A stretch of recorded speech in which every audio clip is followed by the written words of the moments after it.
ചില ചിഹ്നങ്ങൾ, താമരയെപ്പോലെ, എന്തുകൊണ്ടാണ് അത് നമ്മളെ ഇത്രയധികം ആകർഷിക്കുന്നതെന്ന് എപ്പോഴെങ്കിലും ചിന്തിച്ചിട്ടുണ്ടോ? എത്ര കാലം കഴിഞ്ഞാലും ഏത് സംസ്കാരത്തിലായാലും അതിനൊരു പ്രത്യേക സ്ഥാനമുണ്ട്. ഒരു പക്ഷേ അതൊരു വെറും പൂവല്ലാത്തതുകൊണ്ടാവാം, മറിച്ച് അതൊരു കഥയാണ്, നമ്മൾ ഓരോരുത്തരുടെയും കഥ. ആ ഒരു താമരയുടെ യാത്രയെക്കുറിച്ച് നമുക്ക് നോർത്തു നോക്കാം. അതിന്റെ തുടക്കം എവിടെയാണെന്നോ? ചെളിയിൽ, ജീവിതത്തിലെ എല്ലാ ഭാരങ്ങളും പ്രയാസങ്ങളുമുള്ള ആഴങ്ങളിൽ. പക്ഷേ അതവിടെ നിൽക്കുന്നില്ല. ഉള്ളിൽ നിന്ന് ഏതോ ഒരു പ്രേരണയാൽ അത് മുകളിലേക്ക് യാത്ര തുടങ്ങുന്നു. മുകളിലൊരു പ്രകാശമുണ്ടെന്ന് അതിനുറപ്പൊന്നുമില്ല. എങ്കിലും ആ വെളിച്ചത്തെ ലക്ഷ്യമാക്കിയാണ് അതിന്റെ വളർച്ച. വെള്ളത്തിന്റെ തടസ്സങ്ങളെയെല്ലാം മറികടന്ന് അവസാനം സൂര്യരശ്മിയിൽ അതിന്റെ ഓരോ ഇതളുകളായി വിടരുന്നു. ഏറ്റവും അത്ഭുതപ്പെടുത്തുന്ന കാര്യമെന്താണെന്ന് വെച്ചാൽ, ആ ചെളിയുടെ ഒരു അംശം പോലും അതിന്റെ മനോഹരമായ ഇതളുകളിൽ പറ്റിയിട്ടുണ്ടാവില്ല. പൂർണ്ണമായും പരിശുദ്ധമായി, സൗന്ദര്യത്തിന്റെ പ്രതീകമായി അത് നിലകൊള്ളുന്നു. അപ്പോ ഈ താമരയുടെ കഥ കേൾക്കുമ്പോൾ നമ്മുടെ ഉള്ളിലും ചില ചോദ്യങ്ങൾ ഉണരുകയല്ലേ? എന്താണ് ശരിക്കും ഒരു ജീവിതം വികസിക്കുക എന്ന് പറഞ്ഞാൽ? അത് കഷ്ടപ്പെട്ട എന്തൊക്കെയോ നേടിയെടുക്കുന്നൊരു പ്രക്രിയയാണോ? അതോ നമ്മുടെ ഉള്ളിൽ എപ്പോഴും ഉണ്ടായിരുന്ന ഒന്നിനെ സ്വാഭാവികമായി വെളിപ്പെടുത്തുന്നതാണോ? ഒരുപക്ഷേ ഈ വളരാനുള്ള ആഗ്രഹം, ഈ സൗന്ദര്യത്തിനു വേണ്ടിയുള്ള ദാഹം, ഇതെല്ലാം നമ്മുടെ ഉള്ളിലുള്ള ഒരു ദൈവിക സാന്നിധ്യത്തിന്റെ ഭാഗമാണെങ്കിലോ? ഈ ഒരു ചിന്തയുടെ ആഴങ്ങളിലേക്ക് നമുക്ക് ഒരുമിച്ച് സഞ്ചരിക്കാം. സത്യത്തിൽ നമ്മുടെയൊക്കെ ജീവിതത്തിന്റെ അടിസ്ഥാനം തന്നെ ഒരു അന്വേഷണമാണ്, അല്ലേ? സംതൃപ്തിക്കു വേണ്ടിയുള്ള ഒരു അടങ്ങാത്ത ദാഹം. നമ്മളതിന് പല പേരുകൾ കൊടുക്കും: വിജയം, സന്തോഷം, സമാധാനം, സ്നേഹം എന്നൊക്കെ. പലപ്പോഴും നമ്മൾ വിചാരിക്കുന്നത് ഇതെല്ലാം പുറത്തുനിന്ന് നമ്മൾ നേടിയെടുക്കേണ്ടെന്തോ ലക്ഷ്യങ്ങളാണെന്നാണ്. ജീവിതത്തിൽ ഒരിക്കൽ കിട്ടിക്കഴിഞ്ഞാൽ പിന്നെ എല്ലാം ഓക്കെ ആവുന്ന ഒരു സമ്മാനം പോലെ. ഈ ഭൗതികമായ ഐശ്വര്യങ്ങളെക്കുറിച്ചും വിജയത്തെക്കുറിച്ചുമൊക്കെ ചിന്തിക്കുമ്പോൾ നമ്മുടെ എല്ലാം മനസ്സിലേക്ക് ആദ്യം ഓടിയെത്തുന്ന രൂപം ഒരുപക്ഷേ ലക്ഷ്മീദേവിയുടേതായിരിക്കും. സമ്പത്തും സമൃദ്ധിയും നൽകുന്ന ദേവി, നമ്മുടെ ആഗ്രഹങ്ങളെല്ലാം പൂർത്തീകരിക്കുന്ന, ഈ ലോകത്ത് നമുക്ക് അഭിവൃദ്ധി നൽകുന്ന ഒരു ദൈവീക രൂപം. തീർച്ചയായും അതിലൊരു തെറ്റുമില്ല, കാരണം ജീവിതം മുന്നോട്ടു കൊണ്ടുപോകാൻ ഇതെല്ലാം ഒരു പരിധിവരെ ആവശ്യമാണ്. പക്ഷേ ഒരു നിമിഷം നമുക്കൊന്ന് നിർത്തി ചിന്തിക്കാം. നമ്മളെപ്പോഴും ആ മനോഹരമായ പൂവിനെയാണ് നോക്കുന്നത്. എന്നാൽ ആ പൂവ് അവിടെ വിരിഞ്ഞു നിൽക്കാൻ കാരണമായ വേരുകളെക്കുറിച്ച് നമ്മൾ ചിന്തിക്കാറുണ്ടോ? ഈ കാണുന്ന ഐശ്വര്യങ്ങൾക്കെല്ലാം പിന്നിലുള്ള അടിസ്ഥാനപരമായ ഒരു തത്വം എന്തായിരിക്കും? ആ കാണുന്ന രൂപത്തിനുമപ്പുറത്തുള്ള യഥാർത്ഥ സത്ത എന്താണ്? ഇവിടെയാണ് നമ്മൾ കമലാത്മിക എന്ന അത്യഗാധമായ ഒരു ആശയത്തിലേക്ക് വരുന്നത്. ഇത് താമരയുടെ മറ്റൊരു പേര് മാത്രമല്ല. ഒരു ഉദാഹരണം പറഞ്ഞാല്, ലക്ഷ്മി നമുക്ക് കിട്ടുന്ന സമ്മാനമാണെങ്കിൽ കമലാത്മിക ആ സമ്മാനം ആസ്വദിക്കാനുള്ള നമ്മുടെ കഴിവിന്റെ ഉറവിടമാണ്. ലക്ഷ്മി ഐശ്വര്യത്തിന്റെ പ്രകടമായ രൂപമാണ്. എന്നാൽ കമലാത്മിക ആ ഐശ്വര്യത്തിന് കാരണമാകുന്ന ആനന്ദത്തിന്റെയും സൗന്ദര്യത്തിന്റെയും അടിസ്ഥാന തത്വമാണ്. നമ്മൾ ശരിക്കും തിരിയുന്നത് ആ ഒരു സത്തയാണ്. അപ്പോ എങ്ങനെയാണ് ഈ ആനന്ദം വികസിക്കുന്നത്? ദശമഹാവിദ്യകൾ എന്ന് പറയുന്ന 10 ദൈവിക ജ്ഞാനരൂപങ്ങളിൽ ഏറ്റവും അവസാനത്തേതാണ് കമലാത്മിക. അതിനർത്ഥം ഈ ഭൗതിക ലോകത്തിൽ ദൈവികത അതിന്റെ ഏറ്റവും പൂർണ്ണമായ രൂപത്തിൽ, ഏറ്റവും സൗന്ദര്യത്തോടെ വികസിക്കുന്നതിനെയാണ് അവർ പ്രതിനിധീകരിക്കുന്നത്. കമലാത്മികയുടെ ഉൽപ്പത്തിക്കഥ പ്രപഞ്ചത്തോളം തന്നെ വലുതാണ്. ഗ്രീക്ക് ദേവതയായ അഫ്രോഡൈറ്റിനെ പോലെ അവളും ജനിക്കുന്നത് അനന്തമായ സാധ്യതകളുടെ പ്രപഞ്ചസമുദ്രത്തിൽ നിന്നാണ്. ഒന്നുമില്ലായ്മയിൽ നിന്ന് ജീവൻ എത്ര മനോഹരമായി ഉണ്ടാകുന്നു എന്നതിന്റെ പ്രതീകമാണത്. ഈ ഭൂമിയുടെ സൗന്ദര്യമാണ് അവളുടെ ലോകം. ഒരു പുഴയുടെ ശബ്ദം, ഒരു പൂവിന്റെ നിറം, ഒരു കുഞ്ഞിന്റെ ചിരി, ഇതിലെല്ലാമുള്ള ദൈവികതയുടെ ഏറ്റവും ഉയർന്ന പ്രകടഭാവം അതാണ് കമലാത്മിക. ഇവിടെയാണ് നമ്മുടെ കാഴ്ചപ്പാടില് വലിയൊരു മാറ്റം വരേണ്ടത്. സാധാരണ നമ്മൾ സമ്പത്തും വിജയവുമൊക്കെ അവസാന ലക്ഷ്യങ്ങളായിട്ടാണ് കാണുന്നത്.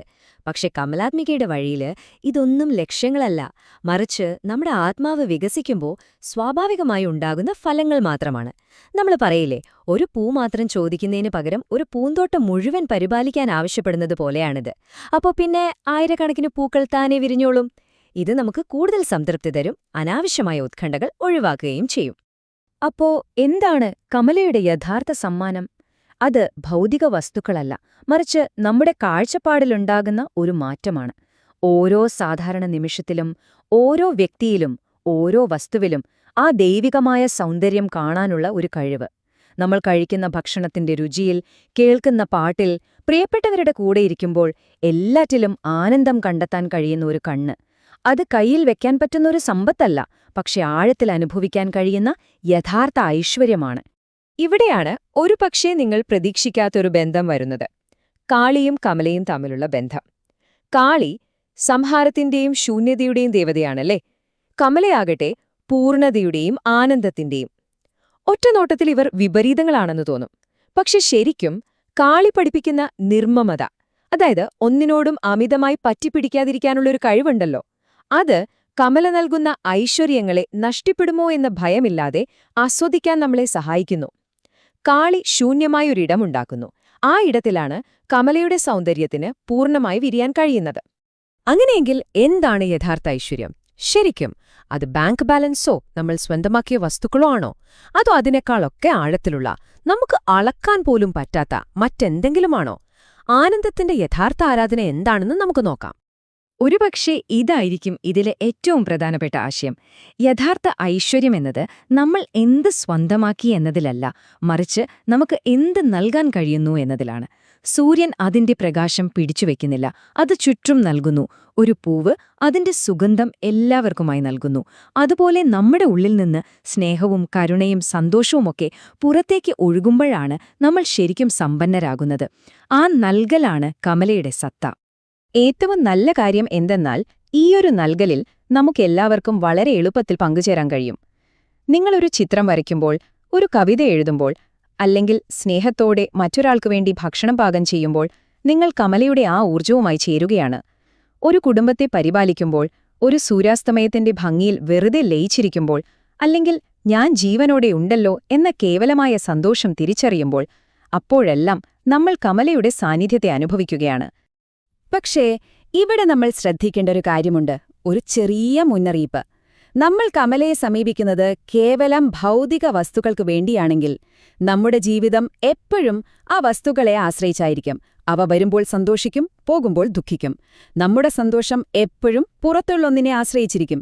എന്നാൽ നമ്മൾ തേടുന്നത് ആ സൗന്ദര്യത്തിന്റെ ഉറവിടത്തെ തന്നെയാണെങ്കിൽ നമുക്ക് കിട്ടുന്ന ഫലം ഏതെങ്കിലും ഒരു വസ്തുവിൽ ഒതുങ്ങില്ല. അത് നമ്മുടെ ജീവിതത്തിന്റെ പൂർണ്ണമായ ഒരു വികാസമായിരിക്കും. കമലയുടെ സ്ഥാനം നമ്മുടെ ഹൃദയചക്രത്തിലാണ്, അതായത് നമ്മുടെ ഉള്ളിലെ സ്നേഹത്തിന്റെയും ഭക്തിയുടെയും കേന്ദ്രത്തിൽ. ഈ കാണുന്ന ജാമിതീയ രൂപം, അതായത് യന്ത്രം, അത് വെറുമൊരു ചിത്രമല്ല. സൗന്ദര്യത്തിനും സന്തോഷത്തിനും വേണ്ടിയുള്ള നമ്മുടെ ഹൃദയത്തിന്റെ ഏറ്റവും ആഴത്തിലുള്ള ആഗ്രഹത്തെയാണ് അത് പ്രതിനിധീകരിക്കുന്നത്. ശരി, ഇനി നമുക്കിതെല്ലാം ഒന്ന് ചേർത്ത് വയ്ക്കാം. നമ്മൾ തുടങ്ങിയ ആ താമരയിലേക്ക് തന്നെ തിരികെ വരാം. കാരണം അതൊരു വെറും ചെടിയല്ല, നമ്മുടെ ഉള്ളിലെ ആത്മീയ യാത്രയുടെ ഒരു ഭൂപടം തന്നെയാണ്. നോക്കൂ, താമരയുടെ വളർച്ചയിലെ ഓരോ ഘട്ടവും വളരെ പ്രധാനപ്പെട്ടതാണ്. ചെളി, അത് നമ്മുടെ ഭൗതികമായ ആഗ്രഹങ്ങളെയും ഈ ലോകവുമായുള്ള ബന്ധത്തെയുമാണ് കാണിക്കുന്നത്. അതിനെ മോശമായി കാണേണ്ടതില്ല, കാരണം അതാണ് നമ്മുടെ വളർച്ചയുടെ അടിത്തറ. പിന്നെ വെള്ളം, അത് നമ്മൾ കടന്നുപോകുന്ന വൈകാരികവും ആത്മീയവുമായ വഴികളാണ്. ചിലപ്പോൾ ശാന്തമായിരിക്കും, ചിലപ്പോൾ ഇളകിമറിഞ്ഞും. ഒടുവിൽ ഈ യാത്രയുടെ എല്ലാം ഫലമായി നമ്മുടെ ജീവിതത്തിൽ വിരിയുന്ന ആനന്ദത്തിന്റെയും സംതൃപ്തിയുടെയും പ്രതീകമാണ് ആ പുഷ്പം. ഒരുപക്ഷെ ഇതിലെ ഏറ്റവും മനോഹരമായ ചിന്ത ഇതാണ്: ഈ ആത്മീയ പാത എന്ന് പറയുന്നത് ലോകത്തിൽ നിന്ന് ഒളിച്ചോടുന്ന ഒന്നല്ല, മറിച്ച് നമ്മുടെ ഏറ്റവും സാധാരണമായ ആഗ്രഹങ്ങൾക്കുള്ളിൽ പോലും ഒളിഞ്ഞിരിക്കുന്ന ആ ദൈവികമായ ചോദനയെ തിരിച്ചറിയലാണ്. നമ്മൾ കൂടുതൽ നല്ലൊരു ജീവിതം ആഗ്രഹിക്കുമ്പോൾ ശരിക്കും നമ്മൾ ആഗ്രഹിക്കുന്നത് കൂടുതൽ വികസിക്കാനും കൂടുതൽ ആനന്ദം അനുഭവിക്കാനുമാണ്. അതുകൊണ്ട് ഏറ്റവും വലിയ സ്വർഗം എന്നു പറയുന്നത് ഭാവിയിൽ എവിടെയോ നമ്മളെ കാത്തിരിക്കുന്ന ഒരു സ്ഥലമല്ല, അത് ഇപ്പോൾ തന്നെ, ഈ നിമിഷത്തിൽ തന്നെ നമുക്ക് അനുഭവിക്കാൻ കഴിയുന്നൊരവസ്ഥയാണ്.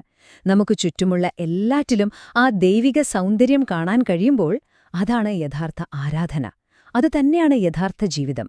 ചുരുക്കത്തിൽ പറഞ്ഞാൽ, നമ്മൾ അന്വേഷിക്കുന്ന ഏറ്റവും വലിയ സമ്മാനം ഏതെങ്കിലും ഒരു ആഗ്രഹം സാധിക്കുന്നതോ ലക്ഷ്യം നേടുന്നതോ അല്ല, മറിച്ച് ഒരു താമര അതിന്റെ സമയമെടുത്ത് സ്വാഭാവികമായി വിടരുന്നതുപോലെ നമ്മുടെ ഉള്ളിലെ ആ ദൈവികമായ സ്വഭാവം ക്രമമായി സ്വതന്ത്രമായി വികസിക്കാൻ അനുവദിക്കുന്ന ആ ഒരു പ്രക്രിയ തന്നെയാണ്. അതുകൊണ്ട് ഈ ഒരു ചിന്തയോടുകൂടി നമുക്ക് അവസാനിപ്പിക്കാം. എനിക്ക് പുറത്തുനിന്ന് എന്തു വേണം എന്ന് ചോദിക്കുന്നതിന് പകരം നമുക്ക് നമ്മളോട് തന്നെ വളരെ ശാന്തമായി ഒന്ന് ചോദിച്ചു നോക്കാം: എന്ത് സൗന്ദര്യമാണ്, എന്ത് ആനന്ദമാണ് എന്റെ ഉള്ളിൽ നിന്ന് ഈ ലോകത്തേക്ക് വിടരാൻ കാത്തിരിക്കുന്നത്? അതിന്റെ ഉത്തരം ഒരുപക്ഷെ നിങ്ങളെ അത്ഭുതപ്പെടുത്തിയേക്കാം.